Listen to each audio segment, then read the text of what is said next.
All right. Doing another one, another episode of reading. You're at phmpt.org, which is Public Health and Medical Professionals for Transparency documents, or advisors documents. We're in the document 5.3.6, post-marketing experience.pdf. In that PDF, we are on page 30. We are in Appendix 1, list of adverse events of special interest. And where did we go? Where are we? We're on this one right here, which is acute encephalitis with refractory. Acute encephalitis with refractory. Okay. Acute something. Search it up. We will search it up. What do we got? Give me NIH.gov. Let's see.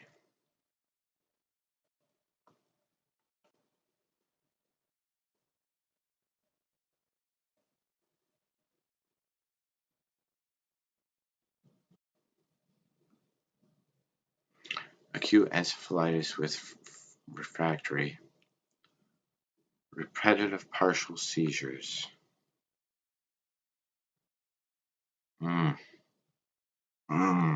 Okay.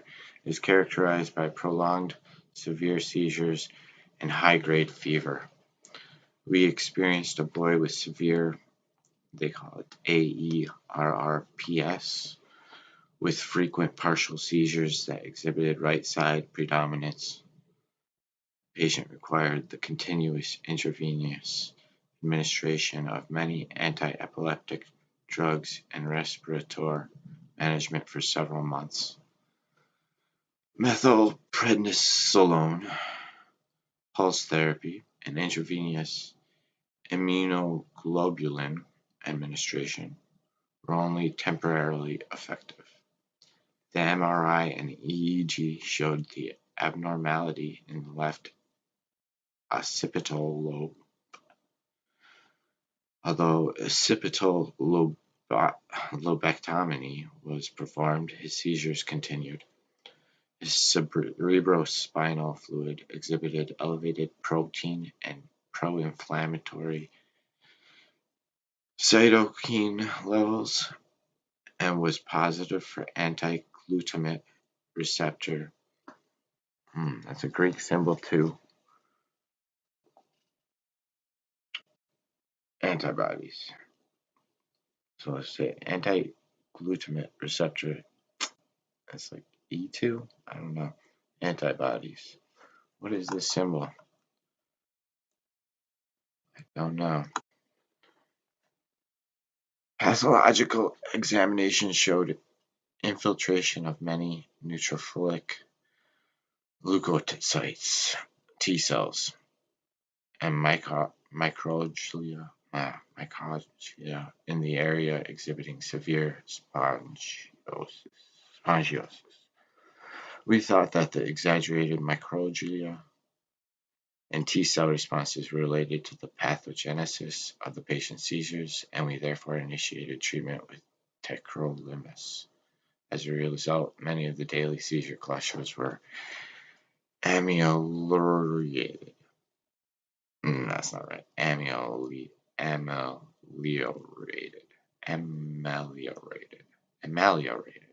Got it. Ameliorated, and the patient was discharged. We attempted to discontinue the tacrolimus twice, but the patient's seizure clusters recurred each time. This is the first case report of the pathological findings of AERRPS and showing an effective therapeutic approach using tacrolimus. Tacrolimus may be an effective immunosuppressant, especially for patients with severe AERRPS. Now, again, I'm not trying to. I just want the definitions. I'm reading off of NIH.gov. That's all the stuff they said. Butchered a lot of words. So let's So yeah, like I was saying, I'm not trying to.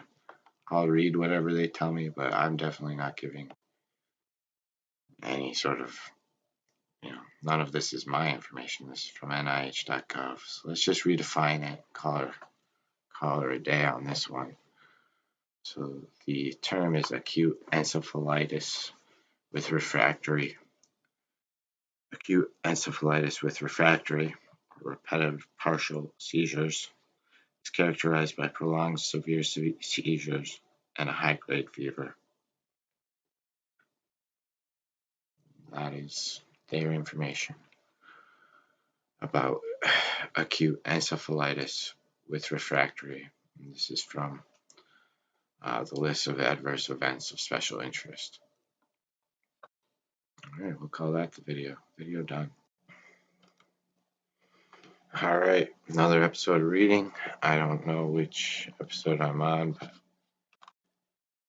we're just going to read. We can keep reading forever. We're at phmpt.org. This is Public Health and Medical Professionals for Transparency documents, Pfizer's documents. We're in the document 5.3.6 post-marketing experience.pdf. In that document, we are on page 30, Appendix 1, List of Adverse Events of Special Interest. Where are we? We are on repetitive partial seizures. So this is really actually the other half of the other thing, the very last one. On the last one, I looked up acute encephalitis with refractory, and the statement literally went, comma, repetitive partial seizures. So, okay, this is actually one thing.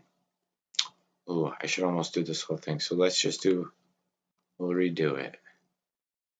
We'll do it a little cleaner this time. This is acute encephalitis with refractory, comma, repetitive partial seizures. It's the same one as last time. I'm going to redo it so it's the correct definition now. NIH.gov. I'm just going to read it.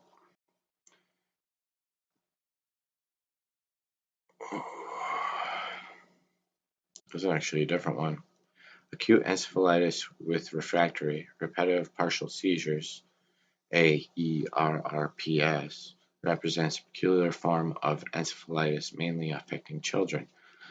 They usually present abruptly with seizure or impaired consciousness, as well as high-grade fever following antecedent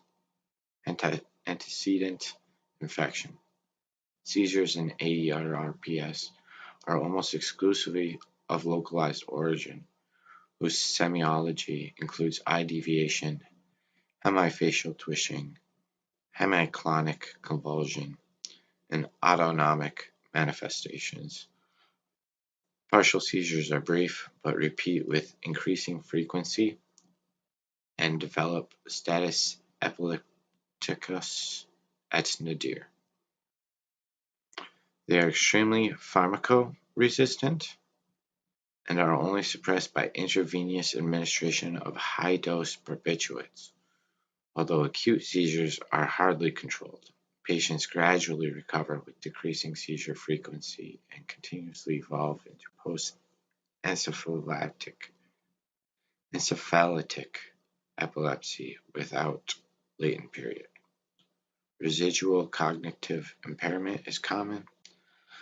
Electroencephalograms in active stage demonstrate electrical seizure activities and interictal periodic discharges. Magnetic resonance imaging reveals late cerebral atrophy with limited signal abnormality. Persistent fever during active stage, cerebrospinal fluid pleocytosis, and upregulation of neoepinephrine raise the hypothesis that inflammatory process is involved in this condition. Furthermore, early production of antibody against NMDA receptor 2B in serum and CSF. Although its disease specifically is still in controversy, is suggestive of autoimmune etiology. Exploration for definite clinical marker is currently in progress. So they're learning about this one still, it sounds like. Let's just read the definition again and end it. Acute encephalitis with refractory repetitive partial seizures, or AERRPS, represents a peculiar form of encephalitis mainly affecting children. They usually present abruptly with seizure or impaired consciousness, as well as high-grade fever following antecedent infection. So that's that one.